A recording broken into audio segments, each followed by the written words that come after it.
then we are assured of attaining success, like many people who followed this same path in the past.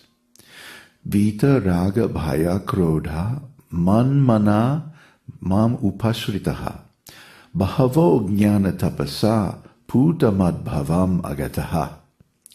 Being freed from attachment, fear, and anger, being fully absorbed in me and taking refuge in me, many persons in the past became purified by knowledge of me, and thus they all attained transcendental love for me.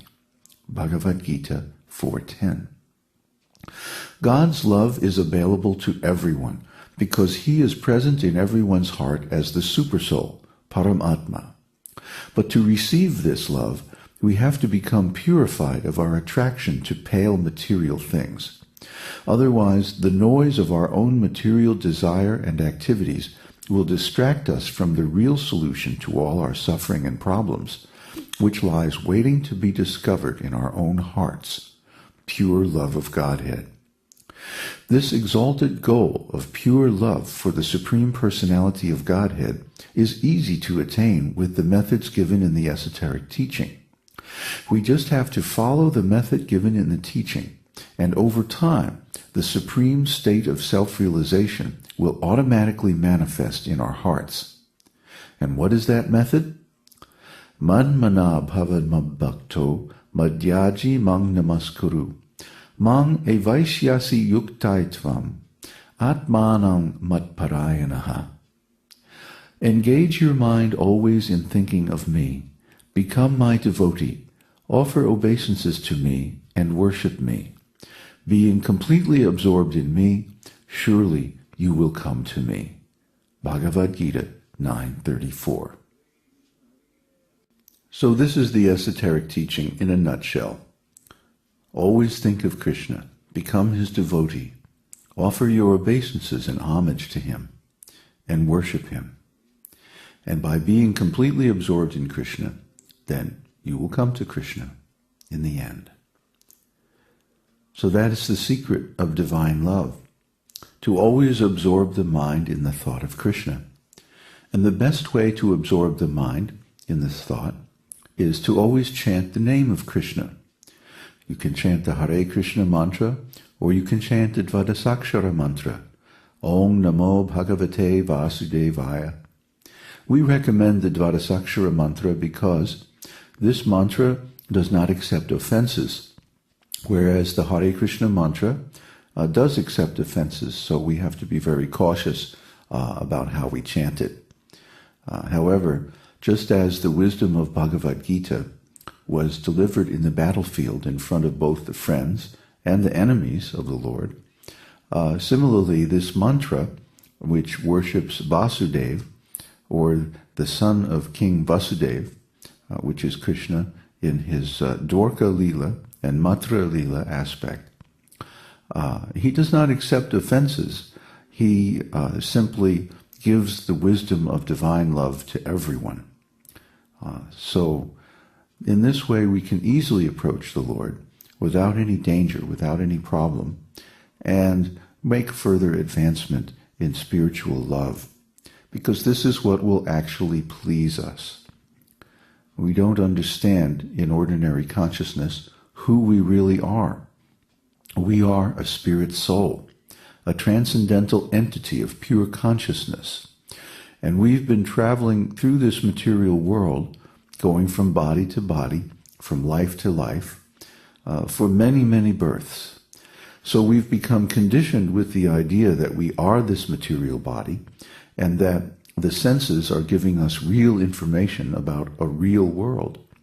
However, all of this is temporary. Therefore, according to the standard of Krishna in Bhagavad Gita, it doesn't really exist. It's just like a dream. It comes and goes. Where was this body 100 years ago? And where will this body be 100 years from now? So just like a dream comes and goes, and then when we awaken, it passes away and it's gone. Similarly, this body someday will be gone. It'll come, stay for a while, produce some byproducts, and go. And that's the end of it. It's gone forever. So what's going to happen to us? Well, we're going to take another body. But whether we take another material body or we find our original spiritual body, our perfect body, is up to us. If we follow this method of the esoteric teaching of constant remembrance of Krishna, then we can very easily rediscover our original identity, our perfect spiritual body, and we can just spend the rest of eternity in sporting, loving pastimes with the Lord. So it's said herein that the great personality, Brahma, the first created being in the material universe, actually he is the secondary creator of the universe, studied the Vedas with great attention and concentration, and after studying them 3 times and scrutinizingly examining them, he concluded that attraction for the Supreme Personality of Godhead is the highest perfection. So this attraction is there within the heart of every living entity, but it's in a sleep, and we have to wake it up. And the way we do that is by contacting Krishna. Just like when we contact this material world with our senses, we develop desires for it. Similarly, when we contact Krishna with our spiritual senses, we reawaken our attraction for him. Krishna means the all-attractive. Krishna, the reservoir of pleasure. So because Krishna is an unlimited reservoir of spiritual pleasure, as soon as we contact him, this spiritual pleasure becomes awakened in our hearts. And it leads to all kinds of spiritual ecstasies that are very difficult to discuss and even harder to imagine until we've actually experienced them. So how do we experience them? Again, by chanting Krishna's name and remembering him, by reading Bhagavad Gita and learning about him, and by reading Srimad Bhagavatam and other scriptures that describe his pastimes.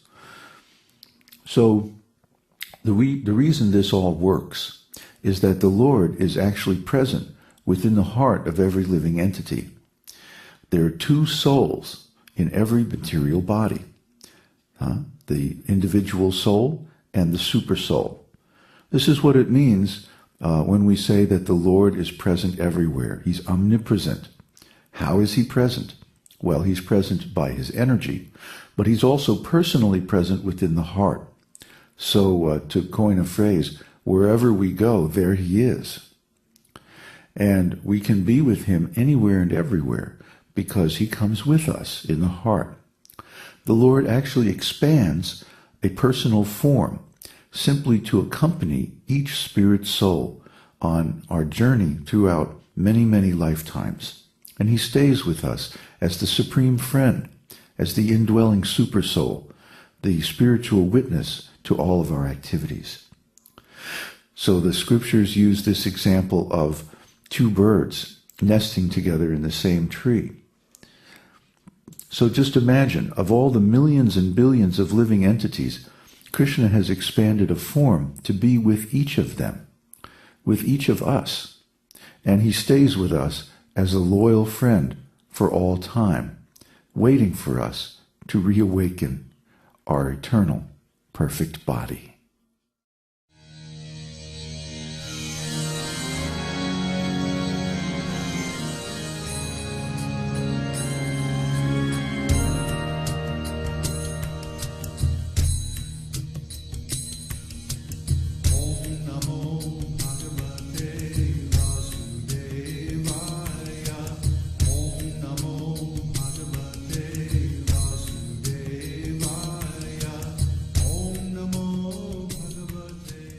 We hope you've enjoyed this edition of My Perfect Body.